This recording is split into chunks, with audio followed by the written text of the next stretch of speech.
गजा में 15 माह की खून रेजी के बाद जंगबंदी का मुआहदा बिल आखिर तय पा गया है। इसराइल ने सरेंडर कर दिया, हमास ने जो मुआहदा मंजूरी के बाद कतर और मिस्र के हवाले कर दिया। इस पर बात करने के लिए हमें ज्वाइन किया है साबिक सफारतकार डॉक्टर जमील अहमद खान साहब। डॉक्टर साहब, बहुत शुक्रिया अपना कीमती वक्त हमें शो में देने के लिए। My pleasure.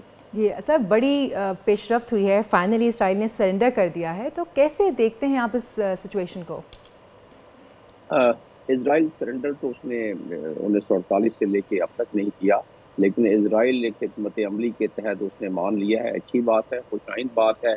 फ़लस्तीनियों ने इतनी कुर्बानी देने के बाद 46,707 अफराद के शहीद हो जाना, 1200 हेल्थ वर्कर का जाबाक हो जाना, 210 जर्नलिस्ट का वहाँ शहीद हो जाना, इसी तरह मस्जिदों को मसमार कर देना, स्कूलों को मसमार कर देना। अकल तक की खबर ये है कि तकरीबन 90% अफराद उनको खाना और पानी पूरा तो क्या इतना भी नहीं मिल रहा था कि ये अनरवा की रिपोर्ट बता रहा हूँ कि वो सरवाइव कर सकें। तो ऐसी सूरत में इजराइल ले आया था उनको। हमास को काफ़ी कमज़ोर कर दिया, हिजबुल्लाह को काफ़ी कमज़ोर कर दिया, सीरिया में एक्सेस ऑफ रेजिस्टेंस का जो कंपोनेंट था मलेशिया, जो इराकी मलेशिया, उसको कमज़ोर कर दिया।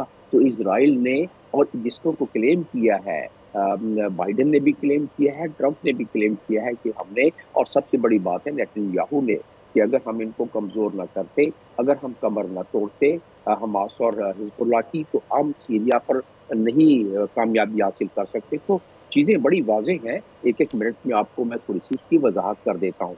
इसके 3 फैक्टर मैं बता रहा हूँ सुबह से। पहला फैक्टर इसका जियो पॉलिटिकल फैक्टर है, जिसमें ईरान का फैक्टर आ जाता है, जो डिस्कस नहीं हो रहा है। और दूसरा फैक्टर जो है जिसमें बाइडन, और तीसरा फैक्टर इसमें यानी कि अमेरिका दूसरा फैक्टर, और तीसरा फैक्टर इजराइल में। लेकिन इन सब फैक्टर्स के बावजूद डॉक्टर साहब, एक बात तो है ना कि यही नेतन्याहू थे जो कहते थे कि जब तक हमास का खात्मा नहीं हो जाएगा तब तक वो जंगबंदी पर नहीं आएंगे, हमास के खात्मे तक ये जंग जारी रहेगी।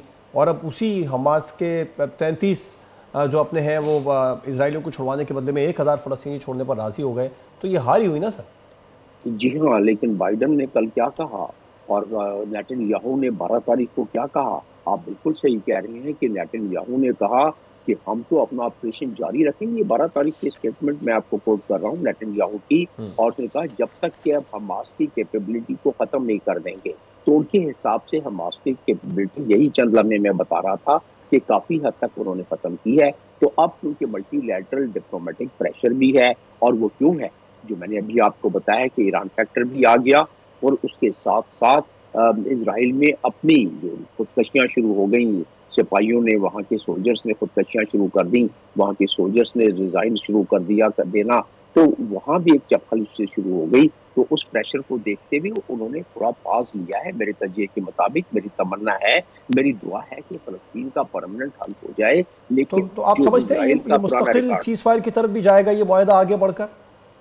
देखिए, तीसरे फेज में तो वो यही कह रहे हैं ना, सेकंड फेज में उसको मुआहदे को इम्प्लीमेंट करके और उसको जंग को बिल्कुल खत्म करके उसका तीसरे फेज में डेवलपमेंट और परमानेंट उसमें। लेकिन परमानेंट सीज फायर के लिए देखिए 67 में भी तो सीज फायर हुआ, सिक्योरिटी काउंसिल की रेजोल्यूशन की वजह से हुआ, लेकिन उसकी खिलाफ वर्जी होती गई। आज भी वेस्ट बैंक में दन दनाते फिरते हैं। गोलान हाइट जो उन्होंने कब्जा किया हुआ है, मजीद कब्जा बढ़ा लिया है सीरिया की तरफ। तो कहने का मकसद ये है कि ये इजराइल का एक जो उन्होंने नक्शा हाल ही में एक शाया किया है ग्रेटर इजराइल का, ये 1897 में जब पहली दफा जायोनिज्म की बुनियाद रखी गई स्विट्जरलैंड में, तो उस वक्त जो डिसाइड हुआ 48 में अपना वतन बना लिया इजराइल ने, उसके बाद कब्जा करता जा रहा है, और उसको वो अब अपनी उसकी नीयत पर 100% यकीन तो कर ही नहीं सकते, क्योंकि रिकॉर्ड है, ट्रैक रिकॉर्ड है उनका पहले का हमेशा। और सबसे बड़ी बात है 6 के करीब सिक्योरिटी काउंसिल की रेजोल्यूशंस पहले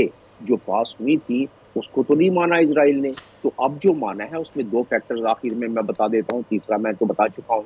पहला फैक्टर ये है कि ईरान ने ये फैसला कर लिया था, और उसने बयान भी दिया कि उसका हक जो आर्टिकल 51 से यूनाइटेड नेशंस के चार्टर के मुताबिक वो हमला करेगा। और इजराइल का क्योंकि हॉरिजॉन्टल एक्सेस ऑफ रेजिस्टेंस को उन्होंने काफी कमजोर कर दिया, यानी कि सीरिया, लेबनान और फलस्तीन में, उसके बाद अब वर्टिकल जो उनकी पावर है वो तो वैसे की वैसी है, यानी कि एयर, यानी कि उनका ड्रोन और उनके मिसाइल, तो उन्होंने कहा था कि जब तक कि वहाँ अगर पीस हो जाएगा तो हम इसको डिले करेंगे। कल के बयान की मैं बात कर रहा हूँ ईरान की तरफ से। तो उन्होंने कहा कि अगर फलस्तीन को आपने जान छोड़ दी, पीस हो गया वहाँ, तो मैं अटैक यानी कि ईरान अटैक नहीं करेगा, अदरवाइज ईरान अटैक करेगा इजराइल पर। तो उस चीज को भी फैक्टर इन करें, क्योंकि अगर ऐसा होता तो क्या होता, मिडिल ईस्ट में दोबारा आग लग जाती। इस वक्त ना बाइडन, इस वक्त ट्रंप कभी नहीं चाहेगा कि मिडिल ईस्ट सर। जी बिल्कुल सर, फ्यूचर में देखेंगे कि क्या होगा। जमील साहब वक्त की कमी है,